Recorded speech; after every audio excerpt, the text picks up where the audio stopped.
A hi friends, welcome back to movie bytes. Friends, ఈ రోజు నేను ఒక మలయాళం మూవీని ఎక్స్ప్లెయిన్ చేయబోతున్నాను. మూవీ స్టార్ట్ అవ్వగానే పచ్చని చెట్ల మధ్యన ఒక ఇల్లు చూపిస్తారు. ఆ ఇంట్లో శ్రీలక్ష్మి అలియాస్ ఉమ్ము అనే ఒక అమ్మాయిని చూపిస్తారు. ఉమ్మి తన పేరెంట్స్ తో హ్యాపీగా టైం స్పెండ్ చేస్తూ ఉంటుంది. ఉమ్మికి వాళ్ళ నాన్న వేణుగోపాల్ అంటే చాలా ఇష్టం. ఉమ్మి చేసే అల్లరికి వాళ్ళ అమ్మ అనిత ఎప్పుడూ తను తిడుతూ ఉంటుంది. ఉమ్మి వాళ్ళ అమ్మతో కంటే వాళ్ళ నాన్నతో ఎక్కువగా టైం స్పెండ్ చేస్తూ ఉంటుంది. వాళ్ళిద్దరూ తండ్రి కూతురులా కాకుండా మంచి ఫ్రెండ్స్ లా ఉంటారు. నెక్స్ట్ సీన్ లో ఉమ్మి స్కూల్ కి రెడీ అవుతూ ఉంటుంది. కాసేపటికి ఎవరి పనులకు వాళ్ళు వెళ్ళిపోతారు.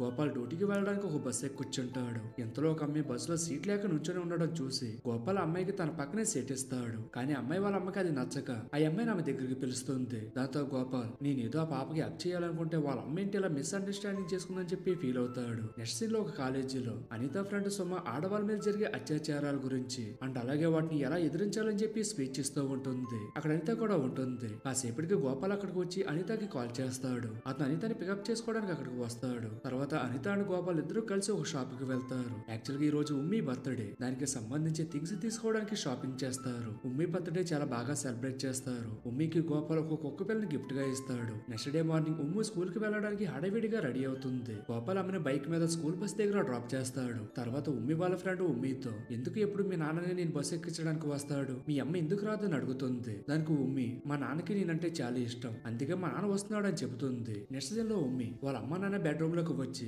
ఆమె కూడా అక్కడే నిద్రపోతానని చెప్పి మారం చేస్తుంది. దానికి అనిత ఒప్పుకోదు. అయినా కూడా అనిత ఎంత బాధించినా వినకుండా ఉమ్మి అక్కడే నిద్రపోతుంది. నెక్స్ట్ డే గోపాల్ డ్యూటీలో ఉండగా ఉమ్మికి హెల్త్ బాగాలేదని చెప్పి స్కూల్ నుంచి కాల్ వస్తుంది. ఆ మాట వినగానే గోపాల్ వెంటనే స్కూల్ దగ్గరికి వెళ్లి ఉమ్మిని పికప్ చేసుకుని ఇంటికి వెళ్తాడు. కానీ అక్కడ వాళ్ళ ఇంటికి లాక్ చేసేసి ఉంటుంది. ఈ అనిత దగ్గర ఉంటాయి. దాంతో గోపాల్ అనితకి కాల్ చేస్తే ఆమె ఫోన్ స్విచ్ ఆఫ్ వస్తుంది. అందువల్ల గోపాల్ చాలా కంగారు పడుతూ ఉంటాడు. అప్పుడే ఉమ్మికి హెల్త్ బాగోపోవడంతో నీరసంతో కళ్ళు తిరుగుతూ ఉంటాయి. తర్వాత కొద్దిసేపటికి అనిత సుమాతో కలిసి ఇంటికి చేరుకుంటుంది. ఇంటి డోర్ ఓపెన్ చేసి ఉండడం చూసి అనిత కంగారుగా ఇంట్లోకి వెళ్తుంది. ఉమ్మికి హెల్త్ బాగాలేదని తెలిసి అనిత చాలా బాధపడుతుంది. అనిత ఇంట్లో ఉండకుండా డోర్ లాక్ చేసుకుని వెళ్ళినందుకు అండ్ ఫోన్ కూడా స్విచ్ ఆఫ్ చేసినందుకు గోపాల్ ఆమె మీద బాగా కోపపడతాడు. దానికి అనిత, నా మొబైల్ లో ఛార్జింగ్ అయిపోవడం వల్ల ఫోన్ స్విచ్ ఆఫ్ అయిపోయిందని చెబుతుంది. అలా కొద్దిసేపు వాళ్ళిద్దరూ ఆర్గ్యూ చేసుకుంటారు. Next day morning Anitha ready అవుతూ ఉంటుంది. అప్పుడు గోపాల్ ఎక్కడికి వెళ్తున్నావు అని అడుగుతాడు. దానికి అనిత, నేను నా ఫ్రెండ్ సుమ ఇద్దరం కలిసి పార్ట్నర్స్ గా ఒక బట్టల షాప్ ని ఓపెన్ చేస్తున్నామని చెబుతుంది. దానికి గోపాల్, ఇవన్నీ మనకు అవసరం లేదు, అయినా నాకు ఆ సుమ మీద అసలు నమ్మకం లేదు, నువ్వు ఆమెతో వెళ్ళొద్దని చెప్తాడు. గోపాల్ మాటలు పట్టించుకోకుండా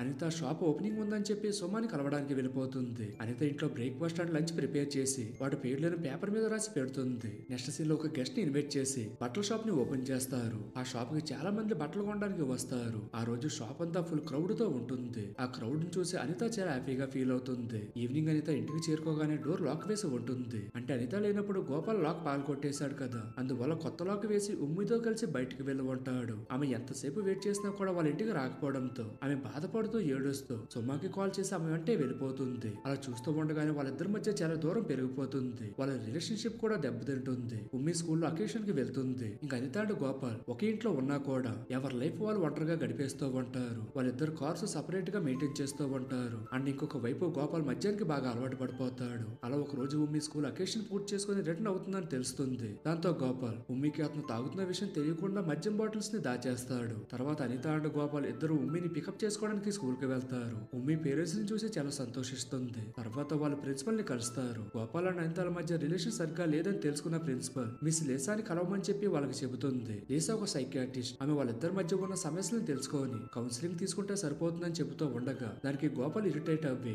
అక్కడి నుంచి లేచి వెళ్ళిపోతాడు. ఉమ్మిని గోపాల్ అతని కారులో తీసుకుని వెళ్తాడు. అండ్ అనిత ఆమె కారులో ఒంటరిగా వెళ్తుంది. గోపాల్ అండ్ ఉమ్మి అనిత కంటే చాలా ముందుగా ఇంటికి వెళ్ళిపోతారు. అప్పుడే సడన్ గా అనితకి యాక్సిడెంట్ అవుతుంది. ఆ విషయం గోపాల్ కి తెలియదు. కాసేపటికి ఉమ్మికి వాళ్ళ అమ్మ కార్ ఎంతసేపటికి కనిపించకపోవడంతో అనిత నెంబర్ కి కాల్ చేస్తుంది. కానీ ఆ కాల్ ని ఎవరో లేడీ అటెండ్ చేసి అనితకి యాక్సిడెంట్ అయిందని గాంధీనగర్ హాస్పిటల్ అడ్మిట్ చేశారని అర్జెంట్ గా రమ్మని చెప్పి ఇన్ఫర్మేషన్ ఇస్తుంది. వెంటనే గోపాల్ అండ్ ఉమ్మి హాస్పిటల్ కి వెళ్తారు. కానీ గోపాల్ మాత్రం అనిత దగ్గరికి వెళ్లి చూడడు. ఉమ్మి మాత్రమే అనితని చూసుకుంటూ ఉంటుంది. కొద్దిసేపటికి సుమ అక్కడికి వస్తుంది. అండ్ గోపాల్ ఉమ్మి ఇంటికి వెళ్ళిపోతారు. వాళ్ళ ఇంటికి వెళ్లేసరికి బాగా వర్షం పడుతూ ఉంటుంది. ఇంట్లో పవర్ కూడా ఉండదు. వాళ్ళు అలాగే క్యాండిల్ లైట్ లో నిద్రపోతారు. పవర్ లేని కారణంగా వేడిగా ఉండడం వల్ల గోపాల్ కి సరిగా నిద్ర పట్టదు. అతడు లేచి అటు ఇటు తిరుగుతూ ఉండగా సడన్ గా ఉమ్మి పడుకున్న బెడ్ మీద బ్లడ్ స్టెయిన్స్ చూస్తాడు. అది చూడగానే గోపాల్ ఉమ్మికి పీరియడ్ స్టార్ట్ అయ్యాయి అనుకోని అనితకి కాల్ చేసి విషయం చెబుతాడు. అనిత ఫోన్ లో ఉమ్మికి ఏవో కొన్ని విషయాలు చెబుతుంది. గోపాల్ కూడా ఉమ్మికి హెల్ప్ చేస్తాడు. Next day morning Anitha hospital నుంచి డిశ్చార్జ్ అవ్వి సుమాతో కలిసి ఇంటికి తిరిగి వస్తుంది. అండ్ ఉమ్మిని అనిత పక్కకు తీసుకువెళ్లి ఇక నుంచి నువ్వు చిన్న చిన్నపిల్లవి కాదు, పెద్దవాళ్ళలాగా నడుచుకోవాలి, అలా చేయకూడదని చెబుతూ ఉంటుంది. తర్వాత ఆ రోజు నైట్ కూడా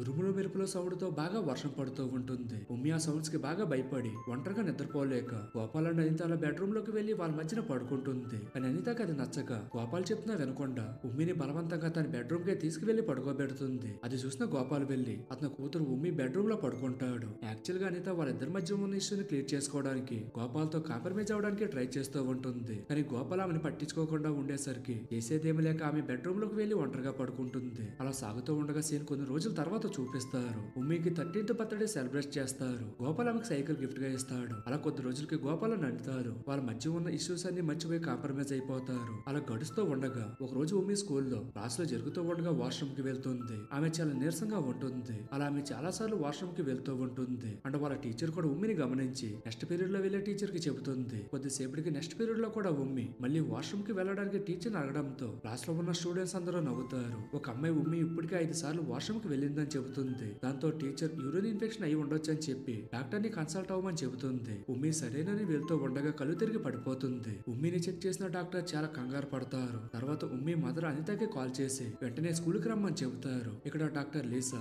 ఉమ్మిని అడిగి కొన్ని విషయాలు తెలుసుకోవడానికి ట్రై చేస్తూ ఉంటుంది. దాంతో ఉమ్మి కంగారు పడిపోయి వాళ్ళ నాన్నను చూడాలని చెబుతుంది. ప్రిన్సిపల్ అనితకి ఉమ్మి గురించి ఒక భయంకరమైన విషయం చెబుతుంది. దాంతో అనితకి బాగా కోపం వచ్చి ఉమ్మిని చచ్చిపోమని చెప్పి తిడుతుంది. ప్రిన్సిపల్ స్కూల్ స్టాఫ్ అందరినీ పిలిచి ఉమ్మి గురించి మాట్లాడుతుంది. ఉమ్మి విషయంలో చాలా పెద్ద తప్పు జరిగింది, ఆమెను ఎవరో రేప్ చేశారని చెబుతుంది. ఈ విషయాన్ని చాలా సీక్రెట్ గా డీల్ చేయాలని చెప్పి ప్రిన్సిపల్ చెబుతుంది. ఈ విషయాలు ఏవి అర్థం కాని ఉమ్మి ఆమెకి ఏం జరుగుతుందో అర్థం కాక చాలా కంగారు పడిపోతూ భయపడుతూ ఉంటుంది. వాళ్ళ నాన్న గోపాల్ కి కాల్ చేయడానికి ట్రై చేస్తూ ఉంటుంది. మరి ఇంతలో డాక్టర్ వచ్చి ఆమెను వద్దని చెబుతుంది. దాంతో ఉమ్మి వాళ్ళ నాన్న చూడాలని బాగా కాల్ చేస్తూ వాళ్ళ నాన్నని పిలుస్తూ అరుస్తూ ఉంటుంది. ఆ అరుపులు విన్న అనిత బాధపడుతూ ఒక్కసారిగా లేచి పరిగెత్తుకుంటూ ఉమ్మిని దగ్గరికి వెళ్లి ఆమెను దగ్గరికి తీసుకుని ఓదారుస్తుంది. తర్వాత ఉమ్మికి అబార్షన్ చేయించడానికి హాస్పిటల్ కి తీసుకువెళ్తారు. కొద్దిసేపటికి గోపాల్ స్కూల్ కి చేరుకుంటాడు. అక్కడ ఉమ్మి ప్రెగ్నెంట్ అయిందని చెప్పి డాక్టర్ లీసా గోపాల్ కి చెబుతుంది. దాంతో గోపాల్ చాలా భయపడి ఏడుస్తాడు. అక్కడే ఎవరో సీక్రెట్ గా గోపాల్ ని ఫోటో తీస్తారు. జరిగిన విషయం ఏంటో క్లియర్ గా తెలుసుకోవాలని ప్రిన్సిపల్ కలవడానికి గోపాల్ వెళ్తే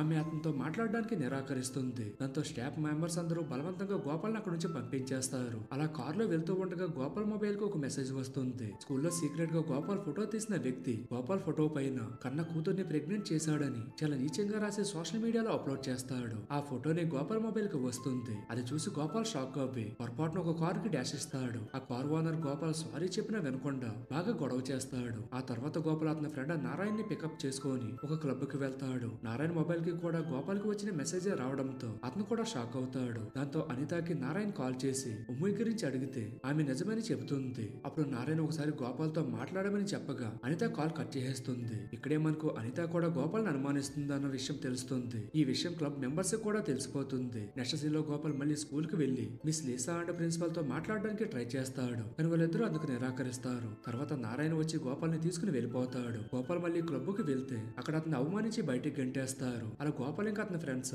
గోపాల్ వాళ్ళ ఇంటికి వెళ్లి అక్కడ మద్యం తాగుతారు. అలా వాళ్ళు ఉమ్మి గురించి మాట్లాడుతూ ఉండగా గోపాల్ కొంచెం ఎమోషనల్ అవ్వి నా బిడ్డని నేను ఎందుకు అలా చేస్తానని చెప్పి బాగా ఫీల్ అవుతాడు. నెక్స్ట్ డే గోపాల్ హాస్పిటల్ కి వెళ్లి ఉమ్మిని కలవడానికి ట్రై చేయగా హాస్పిటల్ స్టాఫ్ అతన్ని కలవనవ్వరు. అందుకు అనిత కూడా వాళ్ళని ఏమి అనకుండా మౌనంగా ఉంటుంది. దాంతో గోపాల్ కి కోపం వచ్చి అనిత మీద బాగా ఫ్రస్ట్రేట్ అవుతూ ఉంటాడు. అదే టైం కి పోలీసులు అక్కడికి వచ్చి అతని పోలీస్ స్టేషన్ కి తీసుకువెళ్తారు. అక్కడ ఒక పోలీస్ కానిస్టేబుల్ గోపాల్ ని కొన్ని క్వశ్చన్స్ అడుగుతూ నీ కూతురు వయసు ఎంత అని అడుగుతాడు. కానిస్టేబుల్ అడిగిన ఏ క్వశ్చన్ కి కూడా గోపాల్ జవాబు చెప్పకపోవడంతో కానిస్టేబుల్ కి కోపం వచ్చి గోపాల్ ని చాలా నీచంగా మాట్లాడతాడు. దానికి గోపాల్ కి బాగా కోపం వచ్చి ఆ కానిస్టేబుల్ తో గొడవ పడతాడు. ఇంతలో అక్కడికి సిఐ రఘు వచ్చి గోపాల్ ని పర్సనల్ గా విచారిస్తాడు. ఆ విచారణలో సిఐకి గోపాల్ నిర్దోషి అన్న విషయం అర్థమవుతుంది. నెక్స్ట్ సీన్ లో ఉమ్మి వాళ్ళ స్కూల్ కి వెళ్లి ప్రిన్సిపల్ తో ఒక చిన్న పాపని ఎవరో రేప్ చేసి ప్రెగ్నెంట్ చేశారు, ఇది చాలా పెద్ద నేరం, ఇది మేము డీల్ చేయాల్సిన కేసు, దానికి చాలా పద్ధతులు ఉంటాయి, అసలు మీరు పోలీస్ కంప్లైంట్ ఇవ్వకుండా మీ సొంతంగా ఈ ఇష్యూని ఎలా డీల్ చేశారని చాలా సీరియస్ అవుతాడు. నెక్స్ట్ సీన్ లో అనిత పోలీస్ స్టేషన్ కి వెళ్తుంది. అప్పుడు సిఐ ఆమెతో మాట్లాడుతూ మీరు గోపాల్ ని తప్పుగా అర్థం చేసుకున్నారు, ఏ తండ్రి కూడా తన కూతురుతో అలాంటి పని చేయడు, గోపాల్ ని అనుమానించొద్దు, అతని నిర్దోషి,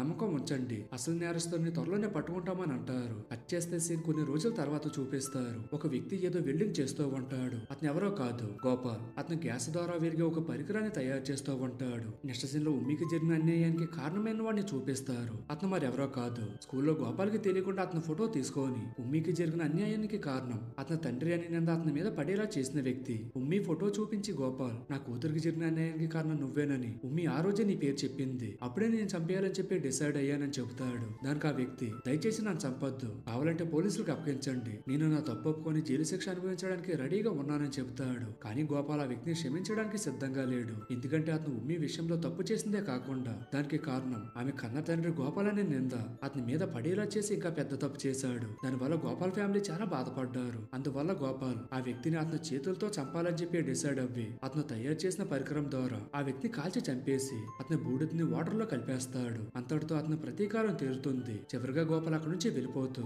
అమ్మ అంటే నిజం, నాన్న అంటే నమ్మకం అని చెబుతాడు. అలా ఈ మూవీ ఎండ్ అవుతుంది. సో ఇది ఫ్రెండ్స్ ఇవాల్టి వీడియో. ఈ మూవీ పైన మీ ఒపీనియన్ ఏంటో కామెంట్ సెక్షన్ లో చెప్పండి. అండ్ అలాగే ఈ వీడియో కూడా మీకు నచ్చినట్టయితే లైక్ చేసి మీ ఫ్రెండ్స్ అండ్ ఫ్యామిలీ మెంబర్స్ కూడా ఈ వీడియోని షేర్ చేయండి. అండ్ మన ఛానల్ ని సబ్స్క్రైబ్ చేసుకోవడం అయితే మర్చిపోకండి. మరొక వీడియోతో మళ్ళీ కలుద్దాం. Thank you friends. జై హింద్.